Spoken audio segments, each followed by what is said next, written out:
Turkish intelligence forces نے شام میں کارروائی کرتے ہوئے داعش کے سربراہ ابو الحسین القریشی کو ہلاک کر دیا۔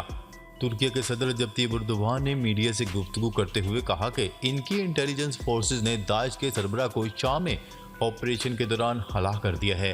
انہوں نے مزید کہا کہ داعش کے سربراہ کے خلاف کارروائی شام کے علاقے جنداریس میں کی گئی۔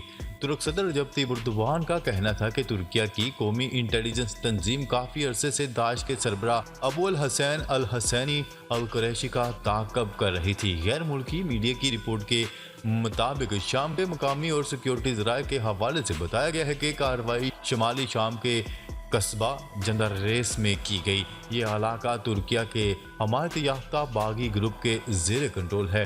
خبرساں ادارے کی رپورٹ کے مطابق جنداریس کے ایک رہائشی نے بتایا کہ ہفتہ اور اتوار کی شب علاقے میں شدید جھڑپیں ہوئیں اور دھماکے کی آوازیں سنی گئی۔ خبرساں ادارے کی رپورٹ کے مطابق سیرین نیشنل آرمی نے اب تک داعش کے سربراہ کے مارے جانے کی خبر پر کوئی رد عمل ظاہر نہیں کیا۔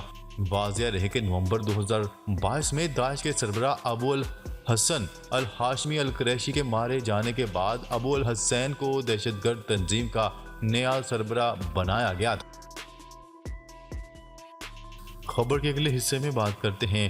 امریکہ اور ایران نے ایک دوسرے کے آئل ٹینکرز ضبط کر لیا۔ امریکہ نے حال ہی میں ایران پر عائد پابندیوں کے تحت سمندر میں ایرانی تیل سے لدا ایک ٹینکر ضبط کر لیا تھا، جس کے چند روز بعد اب ایران نے جوابی کارروائی کے تحت تیل سے لدا ہوا ایک ٹینکر قبضے میں لے لیا۔ روئٹرز کی رپورٹ کے مطابق یہ پیش رفت ایک ایسے وقت میں سامنے آئی جب تیل کی منڈیوں میں کھلبلی مچی ہوئی ہے۔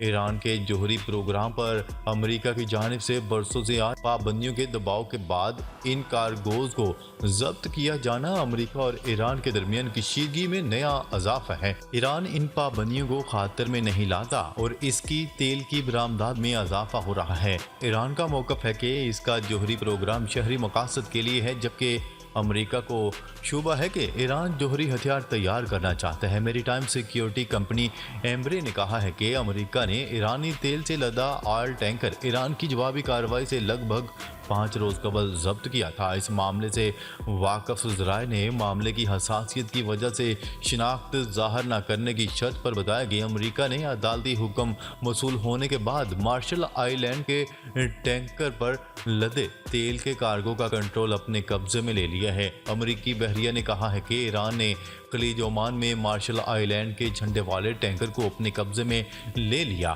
یہ ایران کی جانب سے خلیجی پانیوں میں تجارتی جہازوں پر تازہ ترین قبضہ یا حملہ ہے۔ ایران کے سرکاری ٹیلی ویژن نے کہا ہے کہ مذکورہ ٹینکر نے ایرانی کشتی کے ساتھ تصادم کے بعد 8 گھنٹے تک ریڈیو کالز کو نظر انداز کیا۔ اس تصادم کے نتیجے میں عملے کے متعدد افراد زخمی اور 3 افراد لاپتہ ہو گئے۔ خبر کے اگلے حصے میں بات کرتے ہیں۔ ملک ٹوٹ رہا ہو تو لڑائی کا جواز نہیں بنتا، انٹونیو گوٹریس۔ اقوام متحدہ کے سیکرٹری جنرل انٹونیو گوٹریس نے کہا ہے کہ جب ملک ٹوٹ رہا ہو تو لڑائی کا کوئی جواز نہیں بنتا۔ انہوں نے موقع نشریاتی ادارے العربیہ ٹیلی ویژن کو انٹرویو دیتے ہوئے اپیل کی کہ سوڈان میں بحالی امن کے لیے افریقی قیادت میں ہونے والے اقدامات کی ہر ممکن حمایت کی جائے۔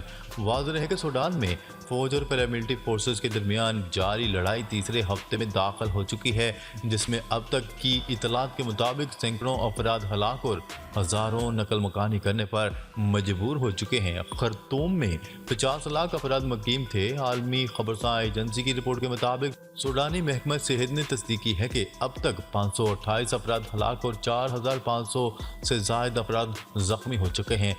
اقوام متحدہ کے غذائی پروگرام کے مطابق مسلح افواج کے درمیان جاری لڑائی سے مزید لاکھوں افراد بھوک کی لپیٹ میں آ سکتے ہیں، جبکہ 1/3 آبادی پہلے ہی قحط کا سامنا کر رہی ہے۔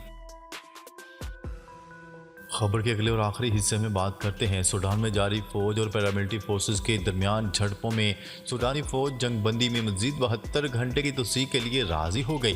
سوڈانی فوج کے مطابق پیراملٹری فورسز کے ساتھ 72 گھنٹوں کی جنگ بندی پر راضی ہیں۔ امید ہے کہ باغی جنگجو جنگ بندی کا احترام کریں گے۔ گزشتہ روز ہی سوڈان کی پیراملٹری فورسز نے جنگ بندی میں توسیع کا اعلان کیا تھا۔ دونوں متحارب فوجی قوتوں کے درمیان پہلے اعلان کی گئی جنگ بندی بندی کا وقت اتوار کی رات کو ختم ہو گیا تھا۔ واضح ہے کہ سوڈان میں فوج اور پیراملٹری فورسز کے درمیان 15 اپریل سے لڑائی جاری ہے، جس میں سینکڑوں افراد ہلاک اور ہزاروں زخمی ہو چکے ہیں۔ اقوام متحدہ کا کہنا ہے کہ سوڈان سے اب تک 45,000 افراد نقل مکانی کر چکے ہیں، جبکہ خدشہ ظاہر کیا جا رہا ہے کہ لڑائی جاری رہی تو 2,70,000 افراد ملک چھوڑ سکتے ہیں۔ ناظرین، اب تک کے لیے اتنا ہی۔ مزید خبریں لے کر بہت جلد آپ کی خدمت میں حاضر ہوں گے۔ تب تک کے لیے اپنا خیال رکھیے گا۔ اللہ نگہبان۔